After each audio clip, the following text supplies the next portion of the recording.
Yeah, for sure. My name is Alejandro Cruz. I go by Alex. I'm a school social worker here in San Jose, California. So, how did you get into social work? Um, I didn't know I was going to be a social worker. Actually, I was studying to become an engineer because Silicon Valley, it's good money. Mm, But as I started learning, I got into the conversation with people of like, what else can I do? Because I never really liked math. It was really tough for me. Um, so then I learned about social work, and then I said, well, let me give it a shot, and I ended up really liking it. So ever since then, I have been a social worker. so you're in college and you're taking courses. You're moving toward being an engineer, and then you just flipped it. You just flipped into social work. Yeah, yeah, Yeah, that's a big change. That's a big difference from being an engineer, to working with people and mental health. definitely. I was learning C++ and computer software and hardware. Um, it just didn't work. Math was one of the biggest things that was stopping me. Yeah, and so you became a social. How long you been a school social worker? I've been a school social worker for about 4 to 5 years now. Um, 4 to 5 years. before that, Yeah. yeah, before that, I was a therapist. Okay. hmm And how's it going? How's school social work right now? It's fun. I definitely get to work with. I work at a high school, so I get to work with all the teams. Um, I get to work with all the teachers. I get to work with the administration, any community-based organization that comes in and supports the students. So pretty much trying to get the best resources for our students out here, and just getting to know them and getting to know the staff so that we also collaborate. Because it can be tricky as a social worker. It can be really tricky because we all know that our teachers want our students to learn the best, and I definitely agree with that. Um, but there are some times where our students can't even learn because of the various things that are going on, and not only in their mind, but their household or their community. So that's where I kind of Yeah. come in and I try to like, not fix everything, but like try to find somewhat of a solution to help both parties, the student and the teacher as well. Yeah, because I'm sure that you hear stories, like you hear some stories and you get the inside scoop of what's really going on and the reasons why these kids are not doing too well in the classroom. hmm They tell you what's happening at home. They tell you the issues they're going through. And how do you convey that message to the teacher when they're in the classroom and they don't want to do any work because of the home, situation? Well, and I think, I mean, the way I see things too is like I tell the students and the teachers at the same time, I'm like, just because a lot of factors are definitely in your life that can make it either unstable or whatever it may be, it doesn't necessarily mean that you're not going to do any work, right? Like that's not fair for everybody. So I tell them we have to find something where you can still produce work because you have to Yeah. continue taking your classes. You have to graduate. You have to, just because we're going through a lot doesn't mean I'm going to be like, no, no, no, he can't go to class. Like we try to find the middle ground. And I think that that's where the teacher's perspective and my perspective have to work together to find something that's going to be fitting. Because as teachers, I know that there's minutes they have to comply with, or there's material that they must, just introduced to the students or testing or so I definitely understand that, and I don't want any of either the student or the staff to feel like I'm choosing a side. I just want to make sure that everybody gets what they need. And I feel like that's a tough balance. Yeah. Yeah. I feel like that's a really tough balance to do that, to be able to you're just like walking on a tightrope. I feel like, Yeah. in those situations where you, like you were saying, you have to make sure that everybody's needs are met, and it's a hmm fine line that you're walking. And if you tilt one way or the other, you're gonna make un, unhappy people, I guess. In either Yeah. way, Yeah. Either the yeah, 17-year-old cussing me out because I couldn't get him off a test, or the 30-plus-year-old telling me like, really, you're picking somebody else over your colleague, and I'm like, sometimes, and because all the work I do is confidential, I can't exactly just come up to a teacher and say, well, let me tell you what little Johnny's going through because like maybe this will give you some like, insight on what he really is dealing with. Like I cannot do that, right? So that's breaking confidentiality, which is one of the biggest standards I work with. So I have yeah, to, find ways to build that relationship with teachers too, because I trust them and I want them to trust me as well. yeah, absolutely. So like since COVID, right? Would you say that since COVID, there's been a rise in mental health issues with kids? Oh yeah, that most definitely. I think that mental health has been on the page for a while, but with COVID, everything just got worse. Think about it, right? We were isolated at home. We couldn't go anywhere for a few days or a few weeks. We couldn't hang out with family. We couldn't hang out with the friends. So a lot of our students actually they regressed when it came down to their communication skills, their social skills. Just understanding behavior and managing their behavior changed really just I would say harshly. Um, so COVID definitely did add a lot of many other layers to the hot pot. So I feel like we didn't Yeah. get much support either because our students were struggling, teachers were struggling. I remember I was working at a school and like man, I feel so bad because like some of our teachers are nothing but like black boxes. Um, Hmm. and I was like, man, that discourages people. I had sessions with my students and it was a black box. I was like talking to a screen. I was like, Yeah. how do I even know if you're there? You know, like so I just Yeah. yeah, it was definitely hard. So Yeah. I remember I was during COVID, I was a dean of students during COVID, and that was the weirdest thing. Like, they would ask me to go into different Zoom rooms to just check names on their profiles and see if they had inappropriate pictures. And then I'd have to message them and say, hey, what's going on? And it was just so hmm disconnected. yeah. And, I did that for a good, what was it, like, I don't know, like almost a year, just this weird disconnect kind of deal. And then you just kind of like, you fall into this lazy laid back situation, like, okay, that's the thing, nobody turns on their camera, I'm not gonna turn on my camera either, then I'm just gonna sit back and just be a black box as well, or put hmm on just my photo, I'll just be the same thing. And everybody was disconnected for a good amount of time. Oh And yeah. I think that, yeah, that was tough on everybody, teachers, admin, everybody, you Yeah, know for sure. and then school mental health, that I feel like that should have been a high priority, but I feel like it never really is. hmm I feel like we're always understaffed when it comes to school mental health. I feel like there's you get one social worker, school social worker, maybe he or she is split between two schools or something like that, or you get a few counselors, but then they're just academic counselors hmm and they can't really, address the social emotional. And then you're left with, okay, then who's doing it, who's hmm helping, who is doing this job? Is it the Yeah. teachers? Is it Yeah. the overworked school social worker? Is it the dean? Like, is it the campus aides? like Yeah. like Who who is is actually who? doing it? Yeah. Yeah. You go into this like so who? Because when I was during COVID, when I was at the other school, so I was working for a middle school, I was the only social worker for 1,200 students. Yeah. So there was a good day where like I was just seeing like three kids in a day, right? That was something's going on.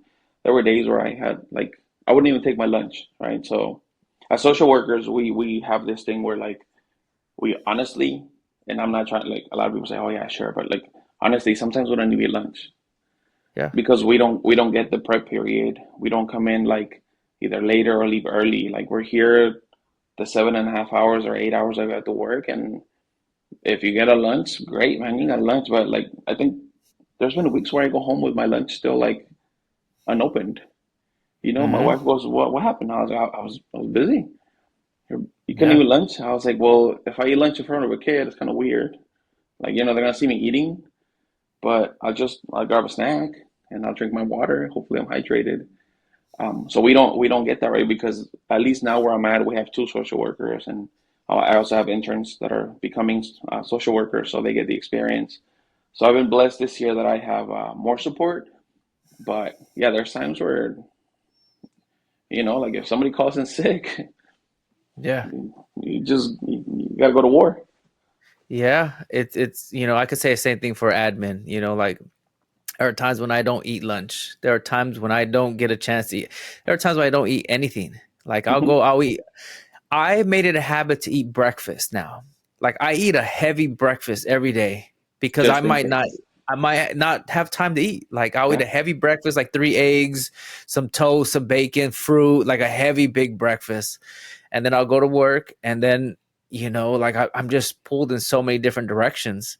Hmm. Like people have this misconception, I feel, about admin, and I don't know, maybe some admin can just sit in their office and, I don't know, do nothing. I don't know if that's possible, but as for me, that's impossible. That is Hmm. impossible for me to just be in my office and, you know, don't bother me.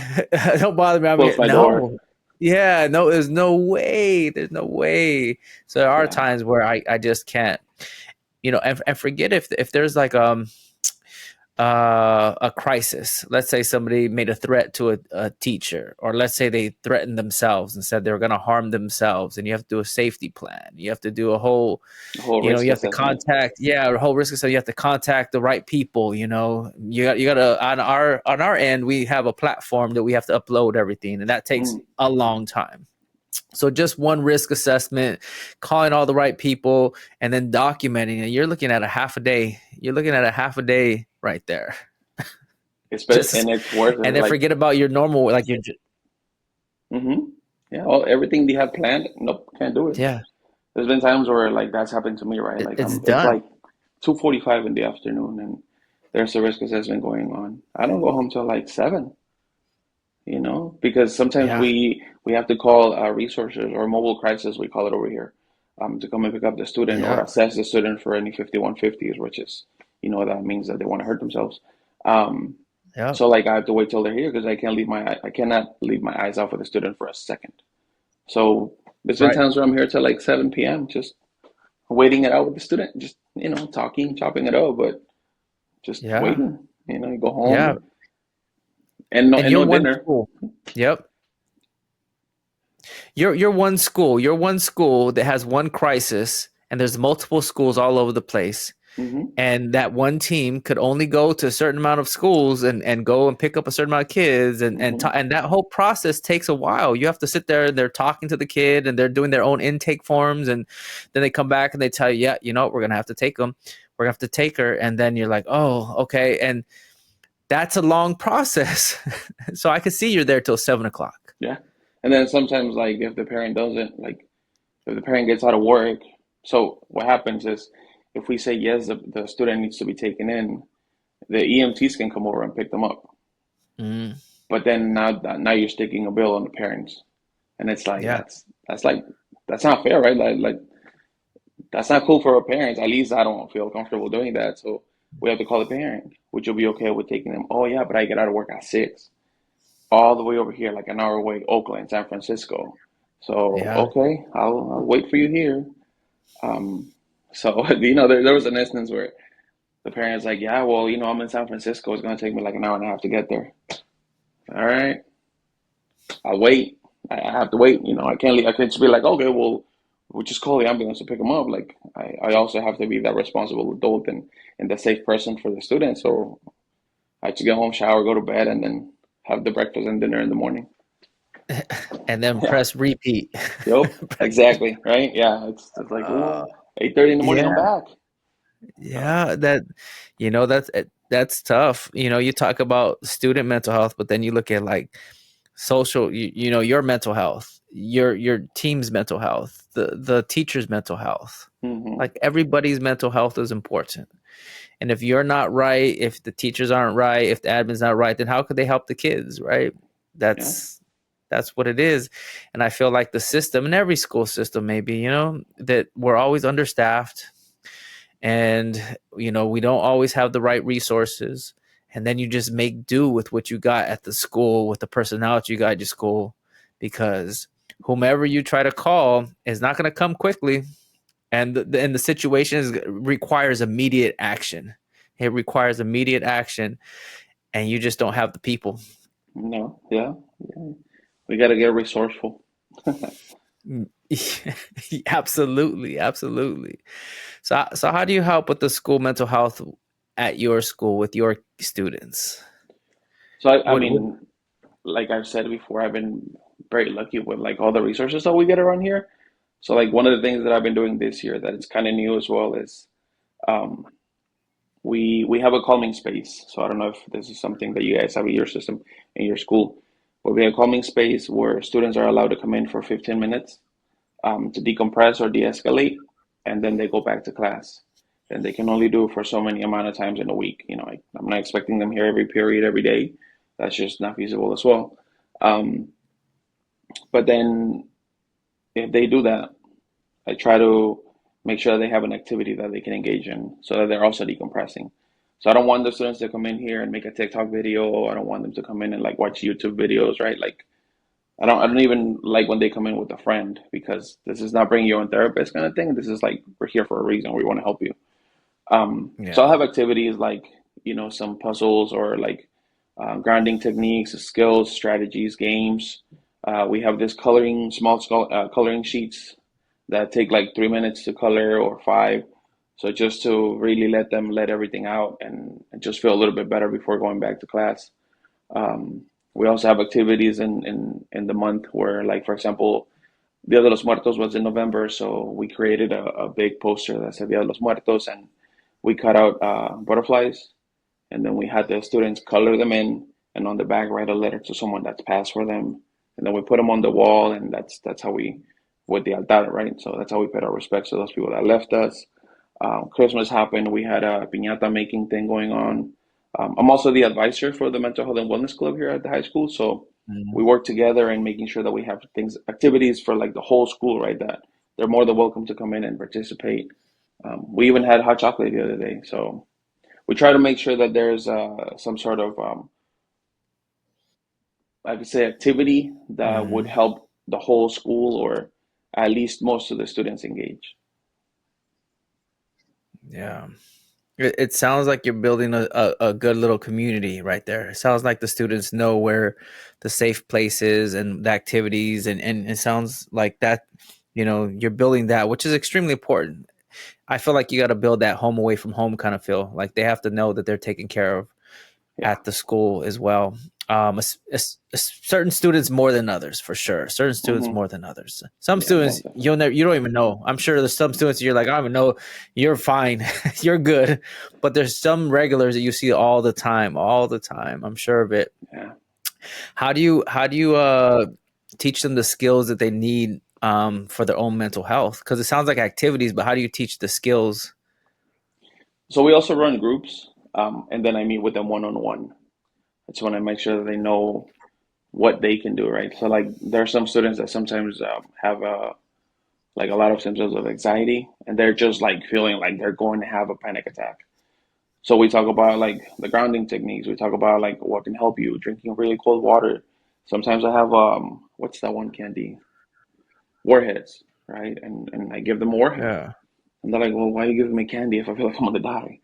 Like when I explain to them, well, what needs to happen is that your mind and your body are strong, are connected really strongly. So what we need to do is we need to break that bond so that each of them takes care of itself. So if you're very worried or very anxious, your body is gonna hyperventilate. And when you hyperventilate, what happens is you don't get enough oxygen on your brain, so you can't think rationally or make the rational choices. So I go into the whole psychoeducation part of anxiety, and then explain to them how the warhead can help by breaking the connection or chewing on ice or different strategies that they can use to just to make sure that they can really ground themselves and try to go back to zero. So it happens throughout the whole year, and sometimes I do it in a group, sometimes I do it in a one-on-one setting. So it depends. Yeah. Is your work appreciated? Is I feel like it might not be. I feel like all the things you're talking about right now, all the things that you're saying, I feel are great ideas and great skills, but I don't know how appreciated it is at a school setting. Maybe not just at your school setting, but in general for school social workers. I don't know if people understand how important they are. It depends. When you ask, are they appreciated? Are you asking about appreciated by the staff and administration or by the Let's students? let's take one at a time. The students, I know they appreciate you. Yeah, yeah. Yeah, I the know I know they love you guys, your staff, they love you guys, but admin, let's just take admin. I'm an admin. Are you appreciated by that? Can you say that? I don't know if you could even say that. I I I can. don't want to put you in a I weird actually can. situation. No, not Okay. at all. No. That's one of the things I tell Okay. adults and kids, right? Like I like to be transparent. I'm not gonna be like, oh no, I hate this. Like if I don't like something, I'm just not gonna do it. It's simple. I think Yeah.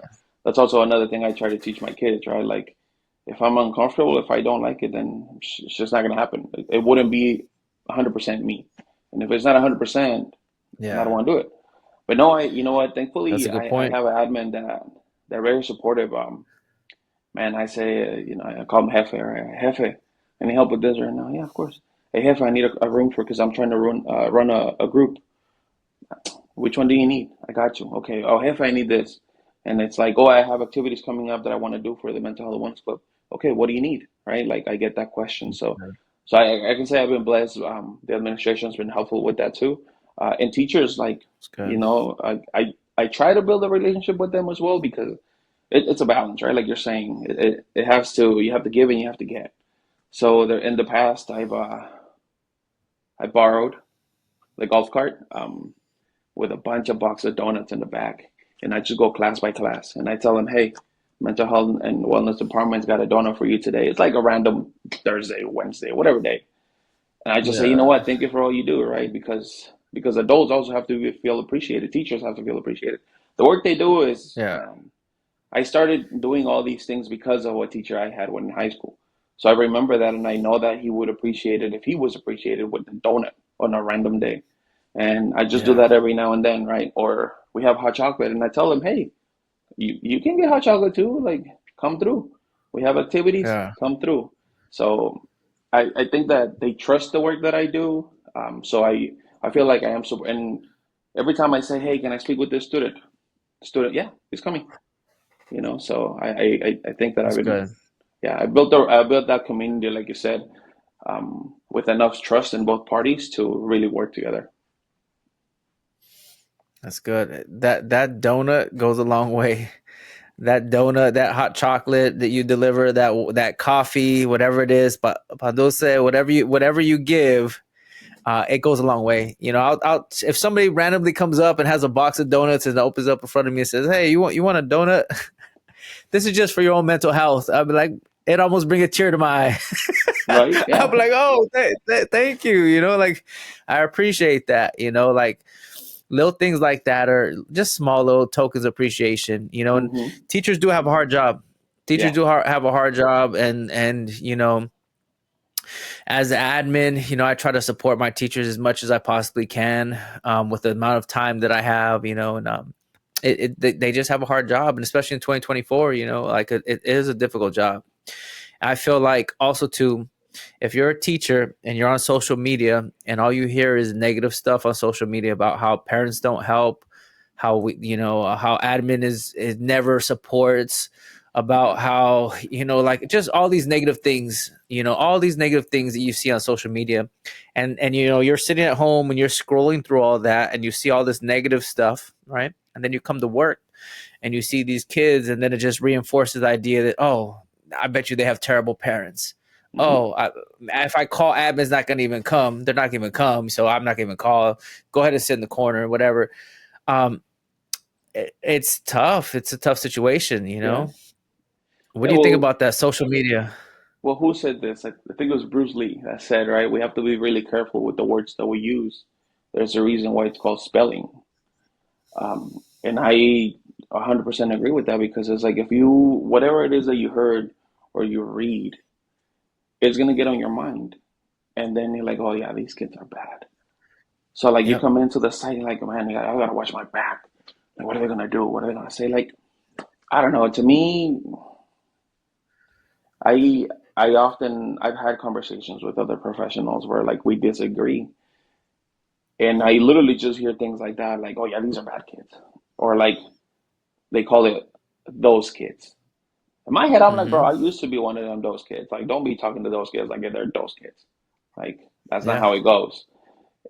And it got to the point where one day I was really frustrated, and it just came out. And ever since, I can't forget it because I love what I said. I was like, listen, you need to understand this. Our kids did not decide to stop learning. What happened is that they had to learn how to survive first, and they're still stuck in there. So, That's right. no, they're not dumb. They're not slow, whatever you want to call them. They're not those kids. They just happen to learn how to survive first, which is why learning became a second part. And that just like it stuck with me, right? Because that's the best way I can sometimes express to people. Like, no, like It's not that they don't like the teacher or they don't want to learn the material, but you need to understand that maybe right now they're just surviving or barely making it to the next day. Because you and I both know we're going to go home and have dinner, but we don't know about them. You Yeah. cannot assume that they're bad, just like you can assume that they're going to have a great dinner like you are. So Yeah. that's the way I see things. You know, just being a kid in high school today with social media, you know, Yeah.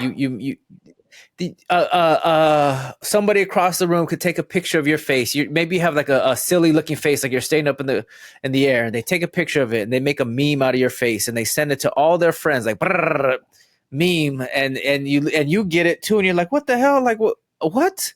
Like when did you take this picture of me? And everybody's laughing and now you feel like you have to defend yourself. You know, like, well, I got to defend myself. Then you go home and you're just a mess. You're just a mess. And you come home and your parents are like, how was school? And you don't want to say anything to them. You're just upset and ruining your day. And, you know, when we grew up, when I grew up, I didn't have any, there, I could go home and I would not be contacted by anybody. Like we had one phone and we didn't have call waiting. And whoever was on the phone, that was it. You know, one person could call and that was it, right? And I didn't have to worry about school following me when I got home. I didn't have to Hmm. worry about that. You know, whatever happened at school stayed at school. When I went back to school, it was there. But what happens at school comes home and follows you. And it never stops. It never stops. And, you know, through social media, it never, ever stops. And so, yeah, I could see why you would have poor mental health. I could see as a kid when you're just your brain's not even fully developed and you know, you're on social media, or let's say you got to a fight and they took a picture of you and you lost the fight. There's a video of you losing a fight, right? And now you're labeled as like the biggest wimp in the school. Now you're late, like everybody's just talking trash about, oh, did you? And for the rest of your life, there's a video out there of you just getting beat up. Hmm. That's Yeah. rough. Yeah. That's rough. I'm sure you Yeah. deal with that. Yeah. We get students are like, well, I'm not gonna let them make me look this week. Da, da, da. I'm like, but is that really gonna help you? Nah, but I still. I'm like, well, you just said no. You still want to do something about it. Like it happens very often where like our students just I don't know, like they really just sometimes don't know how to act. They'll make a meme or a video and then they'll be talking to friends and then it gets sent to another school and then to another school and then now you have the whole district watching it and like it's more Yeah. issues here, there, and he lives on this side of town, but then the other side of town is listening about it, so they're gonna compress him. And it's a whole issue with like social media that sometimes I don't know. It's not the most helpful, It's and not. then Did you there's so guys many have a no social phone? standards. Yeah, Yeah. yeah, we do have a no phone in classes, and so what happens is as the teachers wait for the students outside with a box. Student comes in and they put their phone in a box in a slot, right? And then the teacher puts it next to her desk, and then you cannot use it unless the teacher allows you to use it. Then you can go ahead and use it. There's free time if allowed, but if not, you just leave it there. If you refuse to give it up, then it stays in your backpack as long as the teacher doesn't see it. If the teacher sees it, then they take it away and then give it to you at the end of class. Or if it happens too often, they give it to the administration so they can meet with your parent, or the teacher meets with the parent to say, hey, like this is the standards that we have, and this is how it goes, and this has happened this many times, which is why we wouldn't want them to have the phone anymore. So yeah, Is it effective? it has been for the most part effective. There's students that just don't want to give it up, and then they're like they get called with the phone, and then I get to talk to them, and like, why am I here? And I was like, I don't know, you were walked in here. What happened? Well, they said my phone. And I was like, and I usually try to like I don't tell the kids you're wrong or like well you're messing up or anything. I ask them like, do you feel like that was right of your part? Yeah. Well, did you know the rules? Yeah. And you still did it. Yeah. Really? So how's that Yeah. going? So we talk about a lot about how like every action has a reaction, right? So let it be positive or negative. Yeah. Well, that's good. I feel like kids need to know how to work through a problem. I feel like they don't know how to work through problems, especially high school kids. They don't know how to work through a problem. They don't know how to, Hmm. talk with somebody at a normal, tone, at a normal pace, and just work through the problem. Hmm. Immediately they become defensive, and immediately Yeah. they and offensive as well. Defensive, and then go on the offense and start attacking. And they never sit there and analyze and think, and maybe they've never been taught how to do that. How to Hmm. work through a problem, right? And you might be the first person that's ever sat with them and actually tried to work through a problem with them. And that's big. I feel like that needs to happen, where kids work through problems, with somebody who knows how to work through a problem. Hmm. Yeah, I've had some students that come in and I have a conversation with them, and they're like, you know what, Mr. Alex, I think you were the first person to ask me why instead of telling me that I messed up. I was like, what? Yeah, like usually people say, well, you already messed up already, so you're gonna go home or you're gonna call your parents, da da da. But like you just said, why'd you do it? And it made me talk about why I actually did it, So yeah. Yeah. I was talking to somebody recently where when I was a dean of students, they come in, they'd mess up, they come in, and the first thing that I'd ask them is like, "What happened? Tell me what happened." We're not talking about. I would be like, "We're not talking about any punitive things right now about being suspended or about calling your parents about I just want to know what happened. Like, tell me what happened. Why did you do that? What happened? Let me hear your side of the story. Go ahead, man. We're not going to talk about suspend. Oh, I'm going to call your parents. Oh, you're going to be spit. Oh, you're going to get none of that. That doesn't matter. Mm-hmm. What matters is you and your mental health and how are you doing, and um I would throw all that stuff off the table. The tension, punitive stuff, let's not even talk about that right now. Let's just talk about the situation. Go ahead, Yeah. tell me. And I think that's the best approach. I feel like too many people, to maybe admin and um out of deans, maybe they go straight to punitive. And if you're a teacher who's frustrated and you haven't developed relationships with the students you work with, then you go straight to punitive. You go straight to like, how do I get this kid out of the classroom? Mm-hmm. What I got to call the parent. The parents have to be inside the classroom with them all the time. Walk I'm them to not the going to next allow him back class. in the classroom. Yeah. Yeah. Yeah. Yeah. Yeah. And like, I don't know how do you help people? How do you help educators like that who think like that? And maybe I'm wrong. And you can help me. Maybe I'm wrong.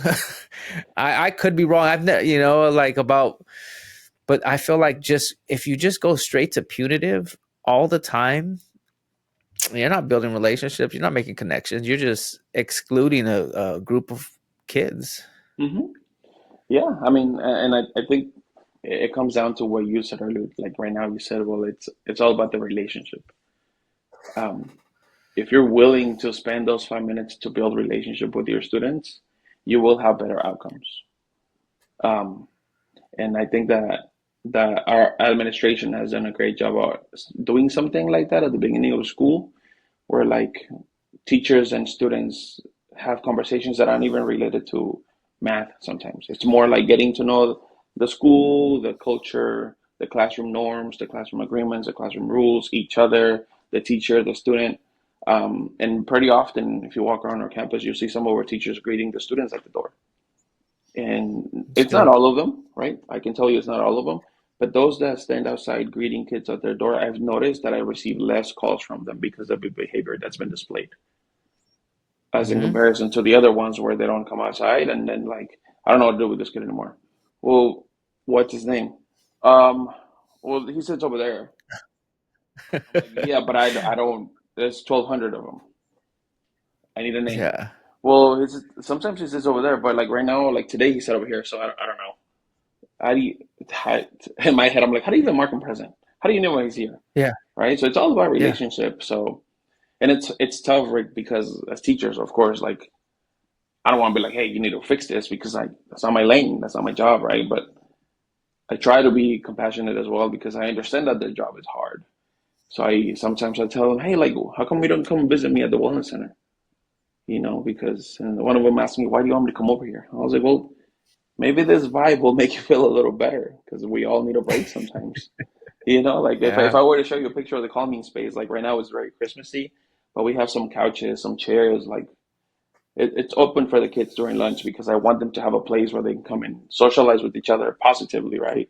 I have a microwave for them so they can heat up their cup of noodles so they can have the Cheetos right after, or things like that. But like Yeah. even adults, I'm like, just come through, like just kick it. You'll fine, relax. Let the Christmas spirit kick the Grinch out of you. But Yeah. sometimes that's how it is.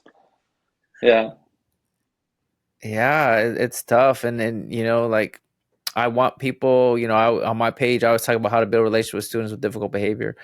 And I want to, that's one of my messages that I try to put out there is how do you make those connections? Because, like if you don't know somebody's name, like you said, then it's easy to be punitive. If you don't know where the student sits, it's easy to be punitive, to dismiss that kid. I don't know your name and I don't know where you sit. You need to get out of here. That kid over there, the one with the haircut, that guy that always wears that guy needs to go.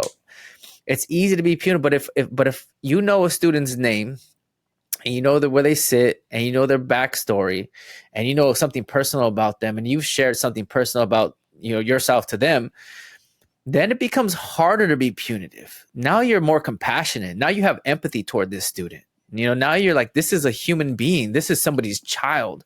This could be my child. This could have been me in the classroom. The way yeah, that the student's acting, that was me in the classroom.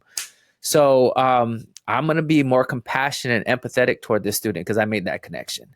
yeah. That's what I think. That's where, if you just did that with the kids that you work with, right? And you don't have to do it with everybody, because No, everybody doesn't need that. Everybody does not need that. You have a class. Let's just pick a random number. Let's just say 20 students. Let's just say 20 students. In a classroom of 20 students, you might have, I would say, like maybe two or three that really need you, that really, really need that relationship. Then you have like a handful, like five or six that need something. They need something, but not that deep, deep connection. Then you have the rest of the kids, the other 50% of the kids, right, who are just like there for the ride. Hey, mister, how you doing? What's that's the assignment. All right, mister, take care. And that's fine. That's as far as it's gonna go. That relationship is gonna be, hi, how you doing? Hi, how you doing? I hope you have a good day. You guys take care. And that might be it. hmm And that's yeah, fine. You know, and when I talk about building relationship with students, people think, oh, I teach high school. I have 140 kids, in one day. I'm like, that's great. I'm not saying you have to build a relationship with 140 kids, but there are kids in every period that you should build a relationship with that need you the most. And if you build those relationships with those kids, then that classroom will run so much smoother. oh yeah, You just got to most build that definitely. relationship. Yeah, You the just got way to I build tell that teachers relationship. too, I'm like, just think about it this way: these are the future people. We're sending them out there. So how would you want to send them out there? You want to send them out prepared, knowing that there's people that care for them, or just guarded, waiting for the next hit to happen and be like, who's against me again? Like, like Yeah. I've had this thing where I tell Hmm. teachers, I'm like, I understand that you have to let parents know when there's a mistake being made in class. I agree with that. But do you often call to let them know, actually, you know what, today was a great day. They did this? No, why would I do that? But I Yeah. don't, I'm just, sometimes I'm like, I don't know, like, why not? Right? Like, can you imagine the power Yeah. that a phone call could have to a parent that always hears, well, your kid messed up today, your kid cut the class, he didn't do the homework, he failed the test, to something where, like, you know what? I know he's struggling, but like today, he was the most respectful student I had. So I appreciate that. Like the empowerment you're giving to the parent, right? The Yeah. empowerment you're getting and the empowerment you're also putting on the student of saying like, dang, he noticed today that I was like cool with them. Like, I'm gonna do it again. Yeah. Right. Yep. So yeah.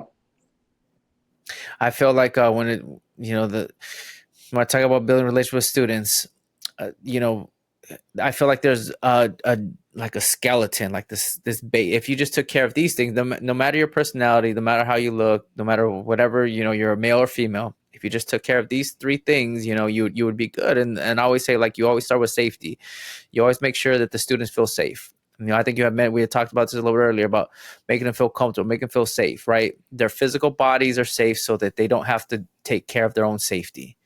and their words are safe, like they can express their opinions and their ideas in the classroom, their words are safe, and you take care of safety, that's almost like winning already, right? Because, Mm-hmm. and then you always talk about, like, you always have to demonstrate love in the classroom, like, and I always say the love you find in the Bible, like, love is patient, you need to be patient. Love is kind, you got to be kind. Love doesn't hold grudges, you can't be like holding grudges against kids. It's a brand new day. If you take care of that, now you're like right there. And then next thing is just boosting student self-esteem, celebrating their Mm-hmm. wins. Like you were saying, make that Yeah. phone call. Tell a parent, like, hey, so and so is doing great today. I don't know. Today was a great day. And you just boost their self-esteem. And if you do that, no matter your personality, no matter you're male or female or whatever, no matter any of those other factors, really doesn't matter. If I were just to take care of safety, and I was like a teacher that was just quiet, had no personality at all, but I just took care of safety, man, we'd be all right. If I were a kid and I walked into a classroom and I felt safe in here, I feel like the teacher's gonna take care of me, and I could say what I need to say, and nobody's gonna attack me. I feel comfortable in here. That's You're almost winning, right? That's almost everything right there. Oh Safety, yeah. you Yeah, know. definitely. And so that's to me, that's the way to do it. And you don't need a magic handshake. You don't need to do all these funny things, and you don't have to bring snacks all the time and give them cookies and candy, or you don't have to do none of that other stuff. None of that stuff. Take care of safety, demonstrate love, demonstrate genuine love, to be patient, be kind, be forgiving. And then just when they win, when they do something good, like, hey, good job, man. Hey, great job. Hey, you pointed out. Mm-hmm. That's it. There's Yeah. nothing magic about that. And anybody could do that. You know, 100% agreed. that's that's how I feel. Yeah. So anyway, Alex, we're coming toward the end of the podcast right here, Alex, and your work is social work, school social work, and I always ask my guests. I always say to my guests, I say, what are some tips that you could give to future, and you, since you're a school social worker, what are some tips that you give to future school social workers who are, aspiring to be a school social worker? What kind of tips would you give them? Man, I'd say work work on appreciating silence.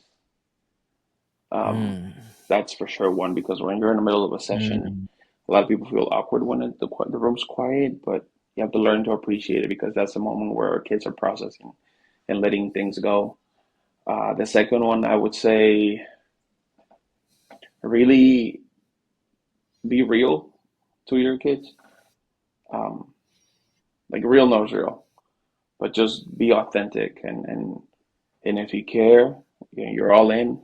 Show them that you care and you're all in, because they can smell mm. that out real quick. And if they see you fake, you lose the trust.